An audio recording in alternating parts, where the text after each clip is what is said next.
there, yeah? Yeah, fantastic job, and obviously clearly enthusiastic and passionate about her work as well. And I think you need to be, because it is a big commitment. You're doing classes on a nightly basis. We see it with someone like Graham Brockway, don't we? And you're bringing so many different people, and to do that continuously, you've got to have a real love for what you do, and she clearly does, to be fair. Yeah, absolutely right. Let's round up some of the local football, shall we, now, in the final part of the show. And actually, we'll start in Division 2, and we focused on this news in the first hour of the show. We got some reaction from the Fishguard camp, didn't we? Because they beat Camrose on Saturday. They beat them 2-1, and it means Fishguard are back in the First Division for next season, Fraser, which is great for them. Oh, absolutely. I mean, look, no one's got a divine right to be in the First Division of Pembrokeshire football. I'm not saying that, but Fishguard for me has always been a club that belongs there, or should be there, with the history they have and the players that have come through there. And they did get back to it after a harrowing period for the club. Actually, they fought their way back through divisions, got to it, was sustained in there for a few years, went down, which surprised me a bit, but they've regrouped.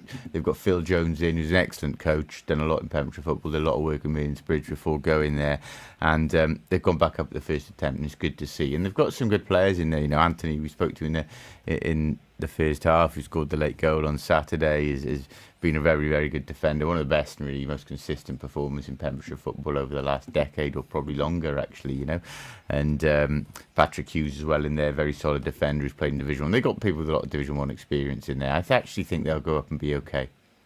Yeah, absolutely. Well done to Fishguard. Narberth had a 7-1 win as well, so they will join them, I think, won't they, in going up. We are in silly season in the Pembrokeshire Leagues, though, because of some of the scorelines again from the weekend. Yeah. We had a 6-all draw in Division 2 between Merlinsbridge and Loreni at the weekend. Yes. That was Merlinsbridge seconds there, drawing 6-6, and there were goals everywhere down the leagues. Let me just have a quick look at the Division 1 results, though, Fraser. I'll read those out for people who've not heard them. And don't forget, Dan Metcalf does a great roundup in the first hour of Pure West Sport with all the top stories from across the county. Hakin 3, Pennar Robins 1, Kilgetty 1, Merlinsbridge 2, Monkton Swifts 2, Carew 0, and Tenby 2, St Ishmael's 1 was quite a key result down the bottom of the table, wasn't it?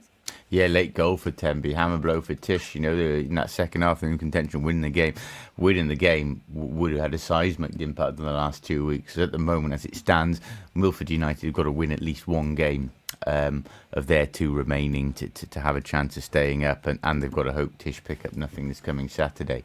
Had Tish won, that would have had to have won 2 to catch them, which I can't see happening. So, it was a big blow for them, and they lost late at Goodwick, so they are fighting Tish, but they're still right in there. And Carew as well, actually. They have an extra game in hand. They have 3 to go.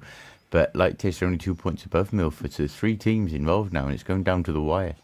It is going down to the wire. And for Milford as well, Fraser, they wouldn't want things to peter off too badly in the league, given they've got the small matter of the Senior Cup as well in just a couple of weeks' time. So they will just need to keep an eye on their league form, won't they, to finish well? Well, 100%. They're not just keep an eye on it. They're going to have to win, like I said, at least one in the next 2 games. And you're right. I think they can use it to their advantage in the Senior Cup final either way, because it'll either be a chance to salvage their season, or they're going completely buoyed, having stayed up anyway. But before they start thinking about the Senior Cup, they've got 2 huge weeks ahead of them. You're right. They have.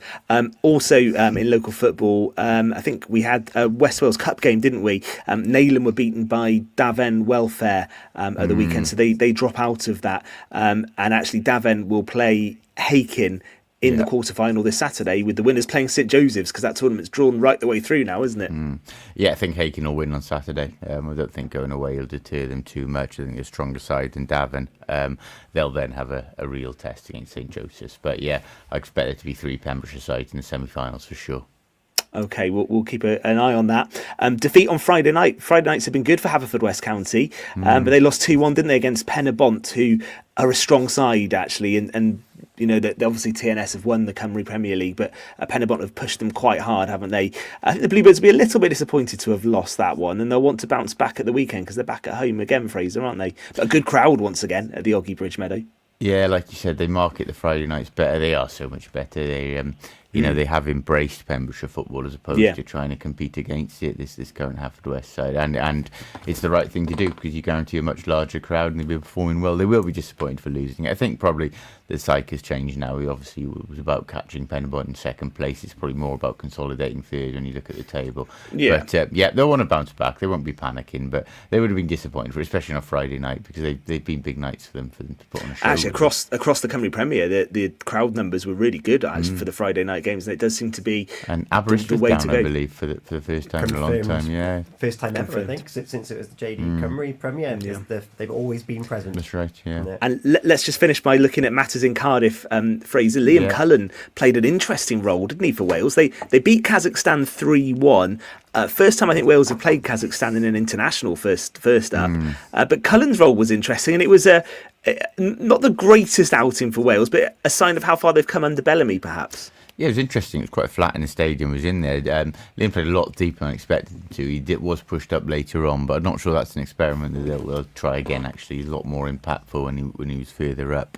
But yeah, I think the early goal almost didn't help in terms of the atmosphere because I think you were expecting then a bit of a show coming. It didn't really come. But look, it's going to be difficult for Wales in this group. There might be sides who look poor on paper, but these teams do come and play a low block now. I mean, we're watching England struggling here after 55 minutes to beat Latvia. You know, these sides are a lot more technically competent and tactically competent now, and they will come and they will defend deep. There's plenty of pace in that Wales squad, but in the final third, I still think they lacked a bit of precision and certainly a cutting edge to be able to unlock a team that does play a low block. And it's going to be interesting tomorrow night now in North Macedonia because it's a really difficult trip. And North Macedonia are actually a much better side than Kazakhstan. They're a better side than people give them credit for. They're at the Euros, weren't they? Beat Italy over 2 legs to get there. And they can attack. And that will suit Wales if they do go for the jugular. Now, whether they will at home, I'm not sure. I think if North Macedonia do sit deep, it could be again a difficult night and a night where we'll need a lot of patience again. If they do come and attack, I think that'll suit us more. I'd be far more confident against a side that maybe with the pressure of home think they need a result than one that plays that Kazakhstan did on Saturday. But it probably just showed that creatively, Ben, we still need a little bit more.